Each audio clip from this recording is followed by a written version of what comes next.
आज हम आप लोगों को एक देवी गीत सुनाने जा रहे हैं। आप लोग सुने देवी गीत कैसा लगा आप लोग कमेंट में ज़रूर लिखिएगा।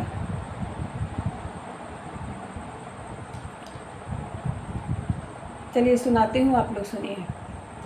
आंगनवा में आई गई अम्बे भवानी, आंगनवा में आई गई अम्बे भवानी, आंगनवा में आई गई अम्बे भवानी, अम्बे भवानी जगदम्बे भवानी, अम्बे भवानी जगदम्बे भवानी, आंगनवा में आई गई अम्बे भवानी, आंगनवा में आई गई अम्बे भवानी। के काली मैया गोदी के ललनवा, के काली मैया गोदी के ललनवा, के का दर्शन दी महारानी, के का दर्शन दी महारानी, के का दर्शन दी महारानी, आंगनवा में आई गई अम्बे भवानी, आंगनवा में आई गई अम्बे भवानी। बाजिन के दी मैया गोदी के ललनवा, बाजिन के दी मैया गोदी के ललनवा, बाजिन के दी मैया गोदी के ललनवा, अंधे को दर्शन दी महारानी, अंधे को दर्शन दी महारानी, आंगनवा में आई गई अम्बे भवानी, आंगनवा में आई गई अम्बे भवानी।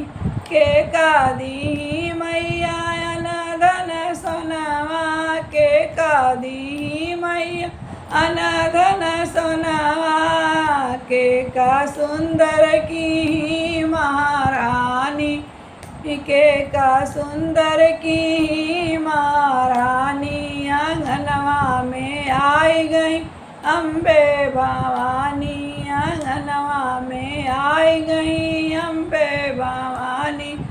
निर्धन कर दी मैया अनधन सोनवा, निर्धन कर दी मैया अनधन सोनवा, कोड़ी के सुंदर की महारानी, कोड़ी के सुंदर की महारानी, आंगनवा में आई गई अम्बे भवानी, आंगनवा में आई गई अम्बे भवानी।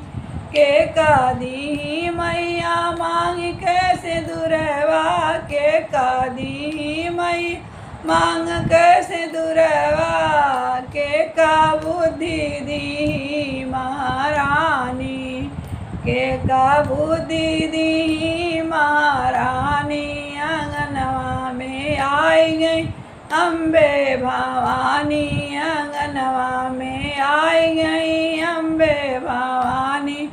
कुंवारी के दी मैया मांग कैसे दुरवा, कुंवारी के दी मैया मांग कैसे दुरवा, मूरख के बुद्धि दी महारानी, मूरख के बुद्धि दी महारानी, आंगनवा में आई गई अम्बे भवानी, आंगनवा में आई गई अम्बे भवानी।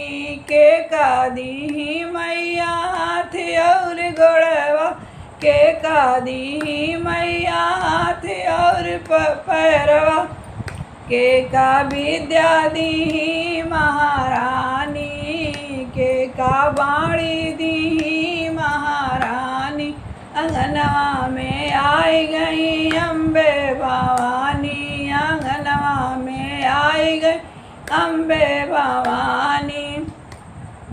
लंगड़ा के दी मैया हाथ और गोड़वा, लंगड़ा के गोड़ मैया लुलवा के हथवा, लंगड़ा के गोड़ दी लुलवा के हथवा, लंगड़ा मैया के गोड़ दी लुलवा के हथवा बालक के विद्या दी महारानी बालक के विद्या दी महारानी आंगनवा में आई गई दुर्गा भवानी आंगनवा में आई गई अम्बे भवानी आंगनवा में आई गई अम्बे भवानी आंगनवा में आई गई अम्बे भवानी।